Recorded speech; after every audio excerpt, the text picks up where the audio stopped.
Hello and welcome back. This is Noah, and in this video we are going to look at solving double absolute value equations graphically.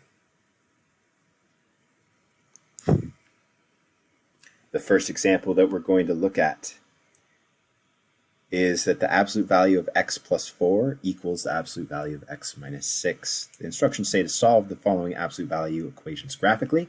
We want to draw the graphs by hand without technology.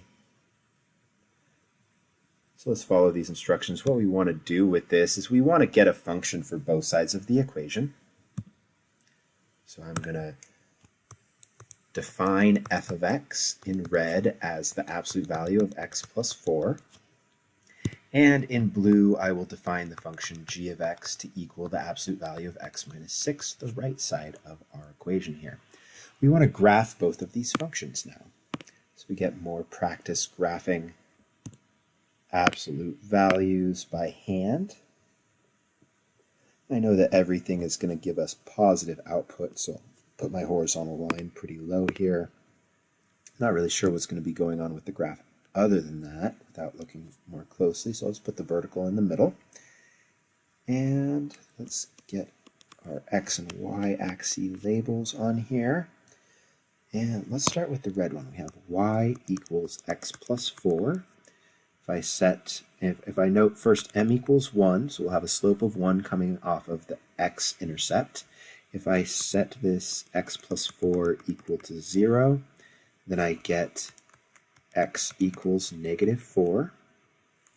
Let's do this with the g of x as well before we set a scale, just so that we can see if there's anything that we need to worry about in that regard. So I'll say y equals x minus 6. Ignore the absolute values for a second.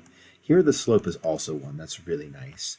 And now we have x minus 6 equals 0 gives us x equals positive 6. So we want to be able to get 6 to the right and 4 to the left. I don't think that's going to cause too many issues here. So let's just go ahead, especially with those slopes of 1. We'll go by 1s. We've got 3 and then 6.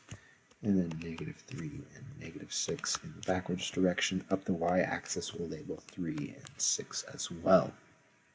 Let's start with the red line, y equals f of x, and we have an x-intercept that we deemed was the point negative 4, 0. So I'll label that on my x-axis, negative 4, 0. And from this point, I'm going to draw a slope of 1, up 1, over and over again, hitting all of the intersections of the grid lines that are nice whole numbers. Draw that up and to the right. From this point to the left, I want to have a slope of negative 1 coming down towards it.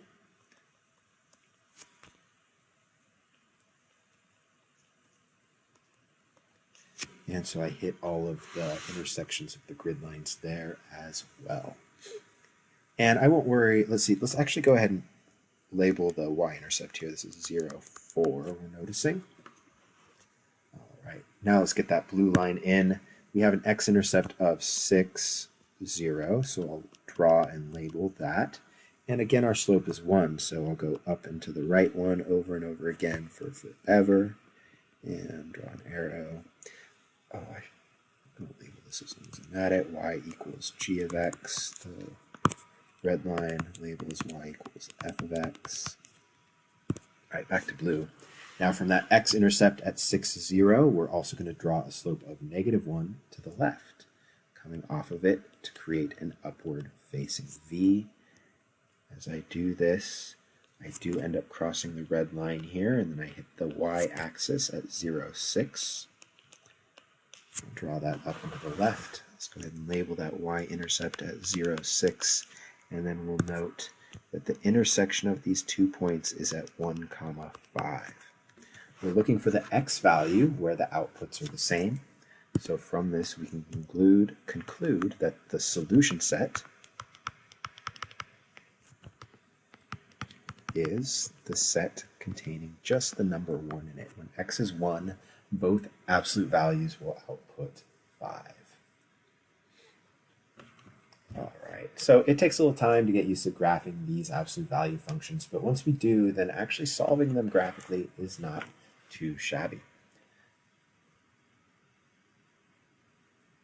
So let's look at part B, where we have the absolute value of x minus 4 equals the absolute value of 3x minus 8. I am, again, going to define the left side as f of x in red to equal the absolute value of x minus 4. And then the right side of the equation I'll define as g of x in blue to equal the absolute value of 3x minus 8.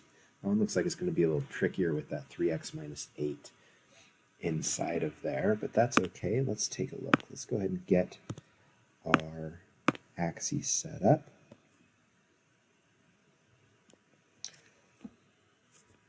Horizontal one towards the bottom, a vertical one more or less in the middle. And then let's do some work to find these x-intercepts and think about the slopes. So in red, I've got y equals just x minus 4. Here I have a slope of 1, and we have an x-intercept of 4, 0, right? If we set that equal to, let's show it. I don't want to shortchange you guys on explanation. X minus 4 equals 0. I add the 4 to both sides to get x equals 4. So the x-intercept is 4, 0. Oops, there we go. All right, so that doesn't seem too bad with a slope of 1 and an x-intercept of 4, 0. Let's check in on the second equation. We'll write y equals 3x minus 8. And this has a slope of 3, definitely a steeper slope here. Might want to consider that on the y-axis. I then want to set 3x minus 8 equal to 0, add the 8 to get 3x equals 8, and then divide by 3 to get x equals 8 thirds. That makes me want to do thirds in the x direction so that we can see those more easily. Well, do we want to do thirds in both directions? Let's see how this goes. We're going to try it. And this is the process a lot of the time, is we kind of try some scales out, see how it goes, and then we may need to adjust as we go. With that, okay, I'm going to work this out. So the x-intercept at 8 thirds, 0. Both of these x-intercepts are positive, so I think I'm going to move the y-axis to the left. Oops.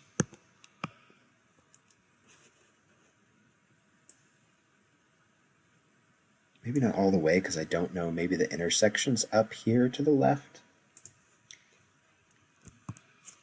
I'll label my x-axis and my y-axis. And then I'm going to go by 1/3 in both directions, so for each grid line. So go out 3 grid lines, that's a 1. 3 more is 2, 3 more is 3, 3 more is 4, 3 more is 5, 3 more is 6. And then up the y-axis, I'm also going to go by thirds. We've got 1, up 3 is 1, up another 3 gives us 2. We'll try that and we may adjust. So let's start with the red line. The x-intercept is at 4, 0, and then we just go up 1 over 1 in both directions, up to the right and then up to the left. Draw that in. Take your time. You can always pause this video if you need to, if I'm going too fast for you. Not trying to. And from this picture, I'm not seeing that y-intercept for that line. I'm a little concerned about that, but not horribly yet, because we don't need that to find the intersection points necessarily. I'm going to go ahead and go out to 8 thirds. So that's going to be 2 and 2 thirds. If I count by 1/3, 1, 2, 3 to 1, 6 to 2, and then 2 more gets us to 8 thirds. So here I have the point 8 thirds, 0. We have a slope of up 3 over 1. So up 3 over 1, up 3 over 1, up 3 over 1. Because I have the same scale in both the x and y direction, I can just count the grid lines in both the up 3 and the over 1. Draw my line through these points that I've drawn now. I've got one of my intersections already. Label this y equals g of x. I'll label the red one as long as I'm thinking about it. Y equals f of x. Then I want to finish off my v for the g of x. We'll go up 3 over 1, but now to the left. So up 3 over 1 left, up 3 over 1 left. There's my other intersection point. Up 3 over 1 left. That's cool. I don't need that y-intercept for either of these to make all of this work. We can see that we've got an intersection at negative 2, 2. We have another intersection at 3, 1.